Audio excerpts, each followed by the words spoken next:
Hello friends, welcome to ಬಂಗೀರಸ್ cooking channel. ಇವತ್ತು ನಾನು ಚಟ್ಟಂಬಡೆ ಮಾಡ್ತಾ ಇದ್ದೇನೆ. ಮಂಗಳೂರು ಸ್ಪೆಷಲ್ ಚಟ್ಟಂಬಡೆ ಹೇಗೆ ಮಾಡೋದು ಅಂತ ನೋಡುವ. ತುಂಬ ಒಳ್ಳೆಯದಾಗ್ತದೆ. ಈವ್ನಿಂಗ್ ಸ್ನ್ಯಾಕ್ಸ್ಗೆಲ್ಲ ತುಂಬ ಒಳ್ಳೆಯದು ರೆಸಿಪಿ. ಚಾದ ಜೊತೆ ತುಂಬ ಒಳ್ಳೆಯದಾಗ್ತದೆ. ನೋಡಿ, ಮೊದಲಿಗೆ ನಾನು ಒಂದು ಕಡಲೆಬೇಳೆ ಮತ್ತು ಉದ್ದಿನ ಬೇಳೆಯನ್ನು ನೆನೆಯಲಿಕ್ಕೆ ಇಟ್ಟಿದ್ದೀನಿ. ಒಂದು 3 ಗಂಟೆಗಳ ಕಾಲ ನೆನೆಸಿ ಇಡಬೇಕು.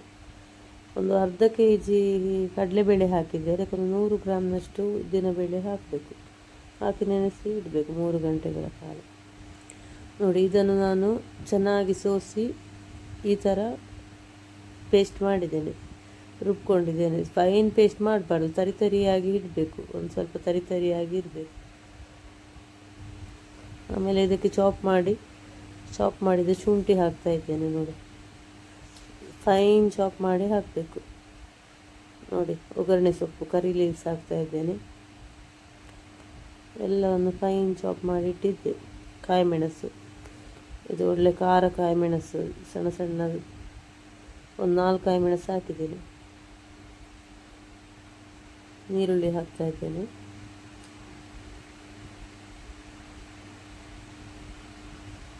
ಚಾಪ್ ಮಾಡಿದೆ ನೀರುಳ್ಳಿ ಎಲ್ಲ ಹಾಕಿ ಚೆನ್ನಾಗಿ ಕಲಿಸ್ಬೇಕು.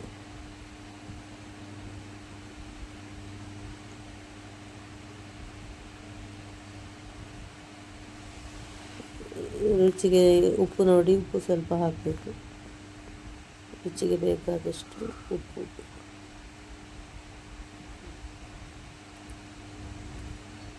ಸ್ವಲ್ಪ ಹಿಂಗೆ ಆಗಬೇಕು. ಹಿಂಗೆ ಹಾಕಿದ್ರೆ ಹಿಂಗಿದ ಪರಿಮಳ ತುಂಬ ಒಳ್ಳೆಯದಾಗ್ತದೆ.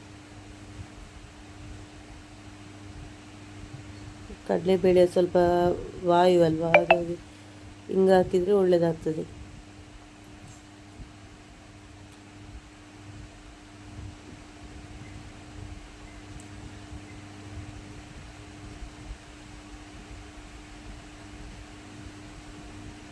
ನೋಡಿ, ಈ ಥರ ಶೇಪಲ್ಲಿ ಮಾಡಬೇಕು.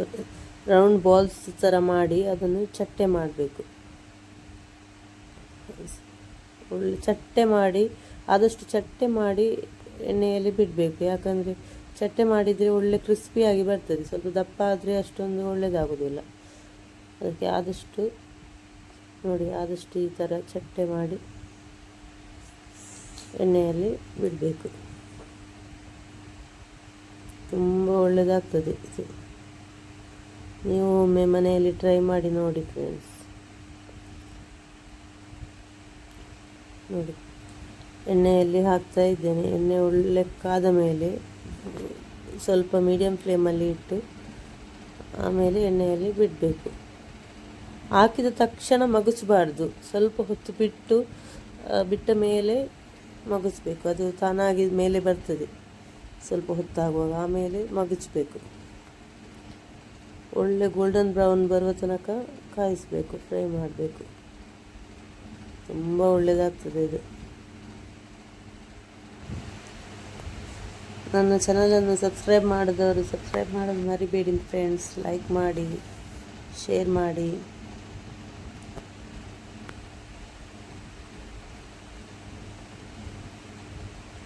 ನೋಡಿ, ಚೆನ್ನಾಗಿ ಕೆಂಪಾಗಿ ಬರುವ ತನಕ ಫ್ರೈ ಮಾಡಬೇಕು.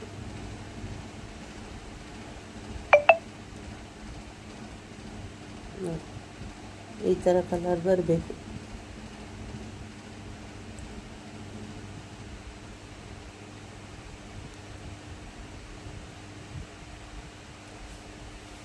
ನೋಡಿ, ಈ ಥರ ಬರಬೇಕು. ಕೇರಳದಲ್ಲೆಲ್ಲ ಇದನ್ನು ಪರಿಪೋಡ ಅಂತ ಹೇಳ್ತಾರೆ. ನಾವು ಮ್ಯಾಂಗ್ಳೂರಲ್ಲಿ ಚಟ್ಟಂಬಡೆ ಅಂತ ಹೇಳ್ತೇವೆ.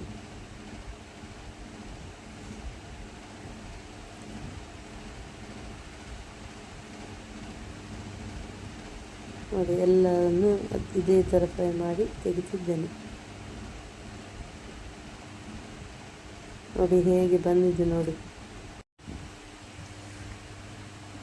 Thank you friends. ಹೀಗೆ ಸಪೋರ್ಟ್ ಮಾಡ್ತೀರಿ.